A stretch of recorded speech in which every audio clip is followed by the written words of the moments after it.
এই মাসের মধ্যে একটি রাত আছে শাবানের মধ্য রজনী, শবে বরাত না ভাই? এই শবে বরাত বা মধ্য রজনী, এই রজনীতে এই রাতে জেগে ইবাদত করা এবং এই দিনে আপনার রোজা রাখা সংক্রান্ত বেশ কিছু হাদিস বর্ণিত হয়েছে। এই হাদিসগুলোর প্রায় সবগুলো হাদিসই জয়ীফ, এর কোনটি সহি নয়। তবে একটি হাদিস আছে যেটিকে আল্লামা আলবানী রাহিমাহুল্লাহ হাসান বলেছেন, অর্থাৎ ভালো, জয়ীফ না।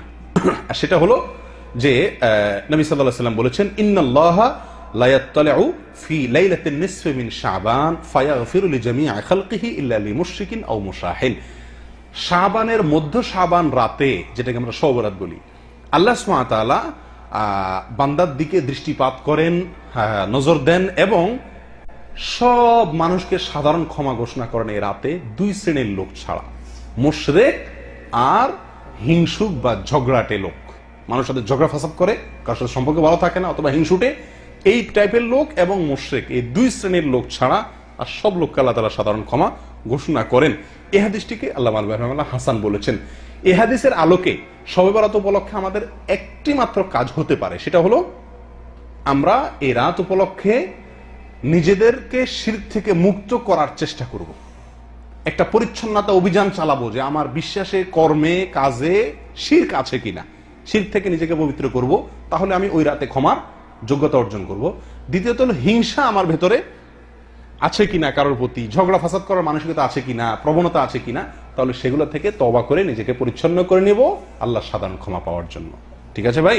আর এর বাইরে দিনে রোজা অথবা রাতে রোজা, তো এই মাসের ব্যাপারে গোটা মাসই বেশিরভাগ সময় রোজা রাখার কথা আছে, সেটা ভিন্ন, কিন্তু স্পেসিফিকলি ওই দিন, নির্দিষ্টভাবে ওই দিন রোজা অথবা ওই রাতে ইবাদত করার ব্যাপারে সহি কোনো হাদিস বর্ণিত হয় নাই। কথা বুঝে আসছে ভাই? আল্লাহ তাআলা আমাদেরকে আমল করার তৌফিক দান করেন।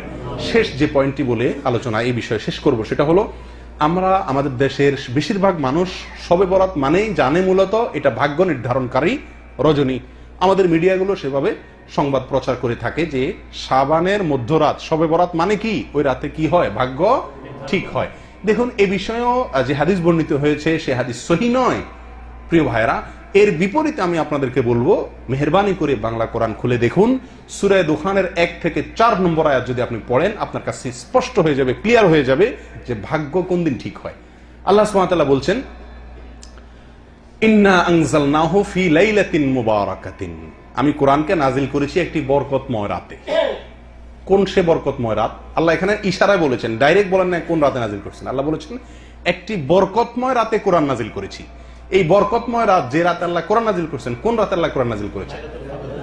লাইলাতুল কদরে। প্রমাণ আল্লাহ কোরআনেই বলছেন, অন্য আয়াতে, অন্য জায়গায় বলেছেন ইন্না আনজালনাহু ফি লাইলাতিল কদর। আল্লাহই বলেছেন যে তিনি লাইলাতুল কদরে কোরআন নাজিল করেছেন। আর এই আয়াতে তিনি বলছেন, ইঙ্গিত করে, যে আমি একটি বরকতময় রাতে কোরআন নাজিল করেছিলাম, আর সেটা অন্য জায়গায় বলেছেন লাইলাতুল কদরে। তাহলে এখানে বরকতময় রাত বলতে কোন রাতকে বোঝানো হয়েছে? এটা বোঝা যাচ্ছে কি যাচ্ছে না পরিষ্কার ভাবে? এর পরবর্তী আয়াতে আল্লাহ সুবহানাহু ওয়া তাআলা বলেন, ফিহা ইউফরাকু কুল্লু আমরিন হাকিম, সেই রাতেই সব গুরুত্বপূর্ণ বিষয়গুলো নির্ধারণ করা হয়ে থাকে, ফয়সালা করা হয়ে থাকে।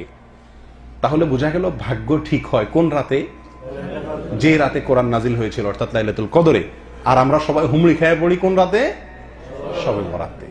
অতএব শবে বরাত উপলক্ষে ইবাদত অথবা নফল সিয়াম, এটি সহিহ হাদিস দ্বারা সাবিত নয়। তবে এই রাতে আল্লাহ সুবহানাহু ওয়া তাআলা আমাদেরকে মাফ করেন বলে, সাধারণ ক্ষমা করেন বলে হাদিস থেকে বোঝা যায়, একটি হাসান স্তরের হাদিস থেকে বোঝা যায়। সেই হিসাবে নিজেকে শিরক থেকে এবং হিংসা থেকে, ঝগড়া ফাসাদ থেকে মুক্ত করার অভিযান নিজের জন্য চালাতে হবে, চেষ্টা করতে হবে। ঠিক আছে না ভাই? আর সবচেয়ে বড় চেষ্টা হবে এই মাস উপলক্ষে বেশি বেশি কি করা? নফল সিয়াম রাখার চেষ্টা করতে হবে। আল্লাহ সুবহানাহু ওয়া তাআলা আমাদের সকলকে শাবান মাসের ফজিলত এবং মর্যাদা বুঝে আমল করার তৌফিক দান করেন।